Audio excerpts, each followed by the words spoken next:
The matter with you? There's pins in it. What'd you expect to find in a pincushion? Chicken noodles? At 76 years old, Art Carney finally spoke the words that stunned lifelong fans of the Honeymooners. For decades, people believed the chemistry between Ralph Kramden and Ed Norton was effortless, the kind of magic television could never fake. But Carney admitted that behind the laughter, he was close to walking away forever. The reason? Jackie Gleason. Gleason was larger than life on screen, but behind the curtain, he was unpredictable, explosive, and impossible to work with. His refusal to rehearse, his drinking, and his temper created constant chaos. Carney, a man who thrived on preparation, nearly reached his breaking point. The shocking truth he revealed later in life changed how fans viewed the beloved sitcom. How could the show survive when its stars were on the verge of tearing each other apart? Television in the early 1950s was still finding its identity. Families gathered around small black and white screens, hungry for programs that could make them laugh and forget the stresses of post-war America. Out of that moment came Jackie Gleason, a comedian with an unmatched sense of timing and a charisma that filled any room he walked into. Gleason was already becoming a household name when he created the sketch that would eventually evolve into The Honeymooners. At first, it was not a full series. It appeared as a recurring skit on The Jackie Gleason Show, where the rough-around-the-edges bus driver Ralph Kramden clashed and connected with his lovable neighbor, Ed Norton. The audience immediately responded. They saw themselves in those working-class frustrations, the small apartments, the dreams of making it big, and the endless arguments between husbands and wives that always circled back to love. Casting Art Carney as Ed Norton was a stroke of genius. Carney brought warmth, physical comedy, and a unique rhythm to the role. His Norton was not just a sidekick, he was an equal force, a foil who kept Gleason's Ralph from tipping too far into cruelty. Viewers adored the balance. Gleason was the bluster, Carney was the heart. Together, they created something no producer could manufacture: genuine on-screen magic. By the time The Honeymooners spun off into its own half-hour sitcom, in 1955, anticipation was sky-high. People tuned in week after week, and for a brief moment, it seemed unstoppable. Critics praised the sharp writing, audiences quoted the lines, and Ralph and Norton became cultural icons. To the outside world, it looked like a perfect match between two men destined to work side by side. But while the laughter echoed in living rooms across America, backstage, the cracks were already forming. Gleason's brilliance came with chaos, and Carney, despite his cheerful performance, was already starting to feel the strain. The world saw comedy history in the making, but for Carney, the seeds of conflict were quietly being planted. And soon, the very qualities that made Gleason so electric on screen would make him nearly impossible to survive off-screen. To understand why Art Carney nearly walked away from The Honeymooners, you first have to understand Jackie Gleason. On screen, he was magnetic, quick-witted, and larger than life. The life of the party in every sense. But off-screen, he was something entirely different. Gleason was a storm, unpredictable and uncontainable, with a reputation that mixed brilliance and volatility in equal measure. He was both a comic genius and a tyrant, depending on the day. One of Gleason's gifts was his extraordinary memory. He could glance at a script and remember every word, every beat, and every cue. It was a talent that should have been an asset, but in practice, it fueled his arrogance about preparation. While most actors relied on rehearsal to polish their delivery, Gleason considered rehearsal a waste of time. He believed comedy lived in the moment, that true laughter came from spontaneity, not practice. And because he was the star, he demanded the rest of the cast fall in line with his approach. For Art Carney, this was pure torture. Carney was a craftsman, the kind of actor who thrived on rhythm, timing, and careful preparation. He studied scripts, analyzed beats, and believed that structure was what allowed humor to shine. Gleason's chaotic methods stripped him of that security. Instead of steady preparation, Carney was forced into a constant state of improvisation. Every day felt like walking into a performance blindfolded, hoping he could keep up with whatever Gleason decided to throw his way. And then there were Gleason's habits outside of performance. He was infamous for showing up late to set, often after long nights of heavy drinking and gambling. Crew members whispered about his temper, about how easily he would snap when something did not go his way. Writers feared him, knowing he might toss out an entire script at the last minute. Producers learned not to argue. Even directors, who normally controlled the flow of a show, found themselves sidelined. Gleason was the star, and what Gleason wanted, Gleason got. The stories became legendary. Tales of Gleason disappearing for hours in the middle of a production day, leaving the cast waiting, only to return with a new, grand idea that everyone else had to adjust to immediately. Instances where he would rewrite scenes on the spot, ignoring the careful work of writers who had labored for weeks. One moment he was generous and funny, buying rounds of drinks for the crew. The next, he was a hurricane of rage, lashing out at anyone in his path. The bigger his fame grew, the shorter his temper became. Networks and sponsors tolerated it all because Gleason was a ratings machine. For Carney, however, the burden was crushing. To match Gleason's energy on camera, he had to abandon his natural instincts. Lines that should have been carefully rehearsed were thrown out on the fly. Scenes veered into improvisation, demanding Carney react instantly, without the safety net of preparation. The audience adored the results, laughing at the energy, praising the authenticity. But Carney felt himself shrinking under the pressure. He could not predict which Gleason he would encounter each day, the charming performer who made him laugh, or the tyrant who made him feel small. To the fans, the comedy looked effortless. To Carney, it was built on exhaustion, frustration, and nerves stretched thin. He never complained publicly during those years. He smiled for cameras, played his part, and carried the image of Ed Norton with grace. But inside, the unpredictability was eating away at him. Every day on set was another reminder that he was trapped in a partnership that might destroy him. And soon, the clash of styles would push him to the very edge of walking away from the show that had made him famous. Art Carney was not a man who craved the spotlight. Unlike Jackie Gleason, who fed off the roar of the audience, Carney was quiet, methodical, and happiest when he could prepare and deliver his work with precision. That difference in temperament turned every filming week into a trial. Gleason insisted that rehearsals drained the humor out of the material. Carney, however, believed that practice was what created confidence. Being forced to wing it in front of millions made him anxious and resentful. The pressure was relentless. Gleason's sudden script changes, his drinking-fueled unpredictability, and his outbursts left Carney feeling cornered. Crew members later remembered how Carney would retreat backstage, smoking nervously, muttering about how he could not keep doing this forever. His wife at the time even admitted that he would come home drained, often questioning if he should just walk away. Carney's own standards made the situation worse. He hated delivering a sloppy performance, but Gleason's style left him no choice but to adapt on the fly. For a perfectionist, that felt like torture. Carney knew the audience was laughing, but he felt his craft was being undermined. The man who had been praised for his physical comedy, his impeccable timing, and his subtle delivery was being reduced to surviving Gleason's chaos. The breaking point came during the show's most demanding stretches, when filming and live appearances stacked on top of each other. Carney confided to friends that he was ready to hand in his notice. He did not care about the fame or the pay. The stress of working under Gleason's iron grip seemed unbearable. Yet, despite standing on the edge of quitting, Carney stayed. Something pulled him back each time he was ready to walk away. And it was not loyalty to Gleason. It was something far more complicated. Walking away from the Honeymooners would have been easy in theory, but in practice, Art Carney knew the stakes were far higher than just leaving a job. By the mid-1950s, the show was a national obsession. Viewers tuned in religiously, quoting lines in offices, schools, and living rooms across the country. Carney was no longer just another working actor. He had become Ed Norton, a character people loved almost as much as Gleason's Ralph Cramden.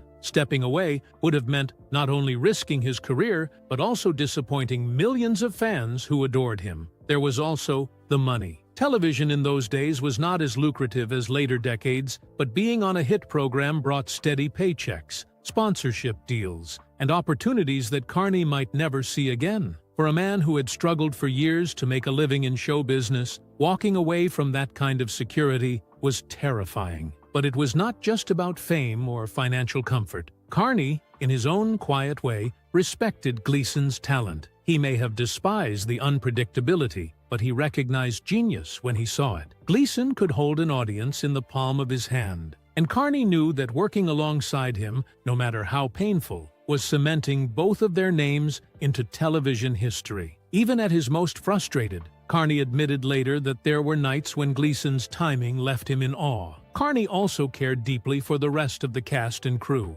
Audrey Meadows, who played Alice Cramden, often acted as a calming presence on set. Joyce Randolph, who played Trixie, remembered Carney as a professional who tried to shield others from Gleason's explosions. His loyalty to them made it harder to walk away. Quitting would not just affect his life, but theirs as well. So Carney endured. He swallowed his frustration, laughed on cue, and played Ed Norton with a warmth that made audiences believe the friendship between Ralph and Norton was unshakable. But behind that laughter, the personal cost was mounting. The decision to stay may have saved his career, but it came with consequences that would haunt him for years. And soon, those consequences would begin spilling into his personal life in ways that fans never saw coming. To the millions watching at home, Art Carney seemed like the luckiest man alive. He had steady work, national fame, and the admiration of fans who saw him as the lovable neighbor everyone wished they had. But away from the spotlight, the strain of working with Jackie Gleason was beginning to leave permanent scars. Carney had always struggled with insecurity. He never carried himself like a star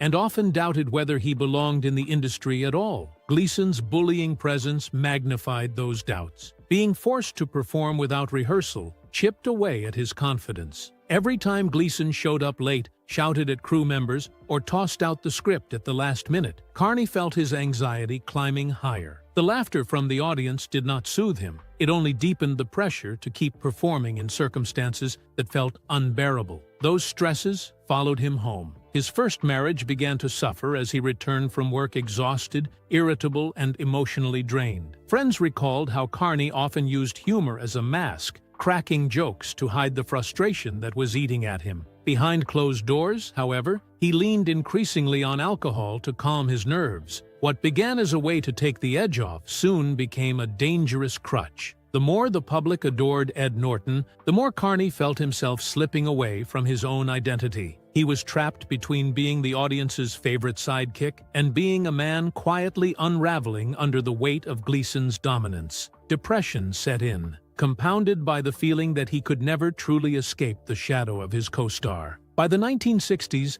after The Honeymooners had ended its original run, Carney's private struggles were impossible to ignore. He battled health issues, underwent treatment for alcohol dependency, and tried to rebuild relationships damaged by years of tension. Yet, despite all of it, he rarely spoke publicly about how toxic his time with Gleason had been. The silence protected the show's legacy, but it also meant Carney carried the burden largely on his own. And it was not until decades later, when he was well into his 70s, that Carney finally told the world just how close he had come to walking away from it all. For decades after The Honeymooners ended, Art Carney guarded the truth as though it were a fragile secret. In interviews, he was polite, generous, and deferential. He praised Jackie Gleason's comedic genius, gave credit to the writers, and always highlighted the chemistry that made audiences fall in love with Ralph and Norton. To the public, he painted a picture of harmony and mutual respect. That silence was no accident. Carney understood that fans wanted to believe in the magic they saw on their screens, and he was unwilling to tarnish that image while the memory was still fresh. For years, journalists asked about his relationship with Gleason, and his answers rarely strayed from the safe script. He would call Gleason larger than life, and talk about how much fun it was to perform before a live audience. He avoided mentioning the nights of tension, the shouting behind closed doors, or the sinking feeling he carried home after every chaotic taping. To the outside world, Carney was the loyal sidekick who adored his co-star. To Carney himself, it was a mask he wore for survival. But when he reached 76 years of age, something changed. Perhaps it was the perspective that comes with time, or the freedom of no longer needing to protect careers and reputations. Whatever the reason, Carney finally allowed himself to speak honestly about what those years had truly been like. And what he revealed stunned even his most devoted admirers. Carney admitted that working with Gleason had nearly broken him. the heavy drinking, the refusal to rehearse, the temper that could ignite without warning. All of it turned the set into a place of dread rather than joy. He confessed that he had been dangerously close to quitting altogether, ready to give up the role of Ed Norton despite the success, the money, and the adoration it brought him. For a man who had spent decades carefully shielding the truth, it was a startlingly raw confession. What shocked fans the most was not just the difficulty of Gleason's behavior, but the chasm between perception and reality. Viewers had long assumed that the warmth between Ralph and Norton reflected the bond between Gleason and Carney themselves. The laughter, the shoulder slaps, the easy timing, it all seemed too natural to be anything but real. But Carney made it clear. Their so-called friendship existed only under the stage lights. Off-screen, they rarely connected. Their partnership was one of necessity, not affection. He respected Gleason's brilliance, yes, but he never forgot how unbearable the man could be to work with. Carney also revealed that his decision to stay had little to do with loyalty. It was about fear. Fear of losing his livelihood, fear of disappointing audiences who saw him as part of their family, and fear of stepping away from a role that had come to define his entire career. That honesty hit fans hard. The man they had always seen as steady and unshakable admitted that he had been driven by doubt and insecurity, just like anyone else. For the first time, the audience saw the price behind the laughter. His late-life honesty reframed the Honeymooners forever. What once looked like perfect comedic timing was, in truth, often fueled by frustration, improvisation, and survival instincts. The tension between Ralph and Norton on screen mirrored the real tension between Gleason and Carney off-screen. That raw energy may have made the show feel authentic, but it also left Carney drained and scarred. Yet, even as he revealed these truths, Carney never tried to destroy the legacy. He acknowledged the brilliance of what they had created together. He understood that, despite the pain, the final product had brought joy to millions. By finally lifting the curtain, Carney allowed fans to see the human cost of greatness without stripping away the magic itself. And in doing so, he set the stage for the most complicated part of their legacy. A legacy built on laughter, but haunted by the price of creating it. The revelation did not erase what Art Carney and Jackie Gleason achieved together. If anything, it deepened the respect for what they pulled off under such pressure. The Honeymooners may have only run for 39 episodes in its original format, but those episodes became some of the most replayed and beloved in television history. Syndication introduced new generations to Ralph Kramden and Ed Norton, and their catchphrases, "To the moon, Alice," became part of American culture. Fans were stunned to learn that the laughter they loved was born from tension, but many argued that it explained why the comedy felt so authentic. The sharp edges in Ralph and Norton's banter reflected the very real friction between Gleason and Carney. What seemed like perfect timing was, in many cases, the result of Carney scrambling to keep up with Gleason's unpredictability. The authenticity of that struggle gave the show its raw power. As for Carney, his late-life honesty did not tarnish his reputation. Instead, it humanized him. Audiences came to appreciate just how much he had endured to bring Ed Norton to life. Gleason, for all his flaws, remained respected for his brilliance, but fans began to see him in a more complicated light. The genius that fueled his comedy was also the chaos that nearly destroyed those around him. Together, they left behind a legacy that was both triumphant and tragic. The Honeymooners is still studied as one of the greatest sitcoms ever made, a foundation on which countless modern comedies were built. Yet knowing the truth, fans cannot help but wonder. If Gleason had been easier to work with, if Carney had not been pushed to the edge, how much longer could the magic have lasted? That question lingers, adding a bittersweet edge to a show that still makes people laugh nearly 70 years later. The legacy of Gleason and Carney is a reminder that some of the greatest art comes from the most difficult partnerships. Art Carney's confession at 76 years old changed how the world viewed the Honeymooners. What millions believed to be effortless comedy was, in truth, born from stress, conflict, and endurance.